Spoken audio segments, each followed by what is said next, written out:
ಮನೆಗೊಂದು ಕೋಳಿ, ತಲೆಗೊಂದು ಎಣ್ಣೆ ಬಾಟ್ಲು. ಕ್ಷೇತ್ರದ ಮತದಾರರಿಗೆ ಸಂಕ್ರಾಂತಿ ಗಿಫ್ಟ್ ನೀಡಿದ MLA. ಹಾಯ್ ಹಲೋ ನಮಸ್ಕಾರ ವೀಕ್ಷಕರೇ, ಕರ್ನಾಟಕ ಟಿವಿಗೆ ಸ್ವಾಗತ. ನಾನು ಯೋಗೇಶ್ ಈಶ್ವರ್. ತಮ್ಲೇನು ಒಂಚೂರು ಕನ್ಫ್ಯೂಸ್ ಆಗ್ಬಿಡ್ತು ಅನ್ಸುತ್ತಲ್ಲ, ಯಾರಪ್ಪ ಈ MLA, ನಮ್ಮ ಕ್ಷೇತ್ರಕ್ಕೂ ಇವರು ಶಾಸಕರಾಗಿರೋ ಎಷ್ಟು ಚೆನ್ನಾಗಿರೋದಲ್ವಾ ಅಂತ.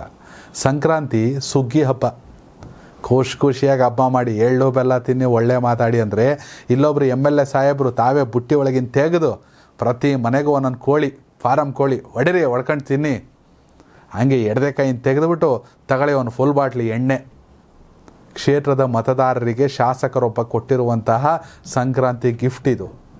ಅದು ಏನೋ ಸುಮ್ಮನೆ ಯಾರೋ ಅಂತೆಕಂತೆ ಅಲ್ಲ, ವಿಡಿಯೋನೇ ಐತೆ, ಎಲ್ಲ ಕಡೆ ವೈರಲ್ ಆಗಿರುವಂಥ ಸುದ್ದಿ. ಅಷ್ಟಕ್ಕೂ ಈ MLA ಕರ್ನಾಟಕದವ್ರಲ್ಲ, ಆಂಧ್ರ ಪ್ರದೇಶದವ್ರು.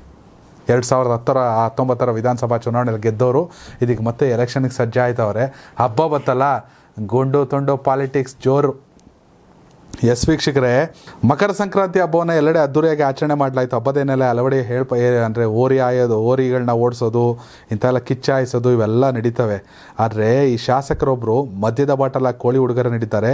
ಶಾಸಕರಾದ ವಾಸುಪಲ್ಲಿ ಗಣೇಶ್ ಕುಮಾರ್, ಆಂಧ್ರ ಪ್ರದೇಶದ ಶಾಸಕರು ವಾಸುಪಲ್ಲಿ ಗಣೇಶ್ ಕುಮಾರ್ ಸಂಕ್ರಾಂತಿ ಹಬ್ಬದ ಹಿನ್ನೆಲೆಯಲ್ಲಿ ಕೋಳಿ ಹಾಗೂ ಮದ್ಯದ ಬಾಟಲನ್ನು ಗಿಫ್ಟ್ ನೀಡಿದ್ದಾರೆ. ಗಣೇಶ್ ರಾಮಬಾಣಂ ಜೂನಿಯರ್ ಕಾಲೇಜಿನಲ್ಲಿ ಸುಮಾರು 400 ಜನರಿಗೆ ಕೋಳಿ ಮತ್ತು ಮದ್ಯದ ಬಾಟ್ಲನ್ನು ಕೊಟ್ಟಿದ್ದು.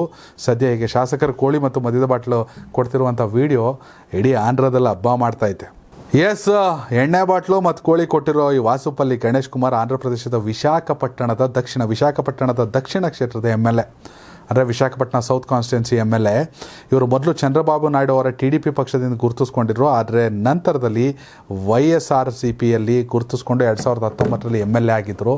ಇದೀಗ ಮತ್ತೆ ಈಗ ನೋಡ್ರಲ್ಲಿ ಸಹೋದರ ವರ್ಸಸ್ ಸಹೋದರಿ ಶರ್ಮಿಳಾ ವರ್ಸಸ್ ಜಗನ್ ಫೈಟ್ ಜೋರಾಗ್ತಾ ಇದೆ. ಇಂಥ ಸಂದರ್ಭದಲ್ಲಿ MLA ಒಬ್ಬರು ಊರು ತುಂಬ ಕೋಳಿ ಎಣ್ಣೆ ಬಾಟ್ಲು ಹಂಚಿಬಿಟ್ಟು ಸಂಕ್ರಾಂತಿ ಹಬ್ಬ ಮಾಡ್ಕೊಳ್ಳಿ ಅಂದ್ಬಿಟ್ಟು ಎಲ್ಲರಿಗೂ ಕಿಚ್ಚಾಯಿಸವ್ರೆ.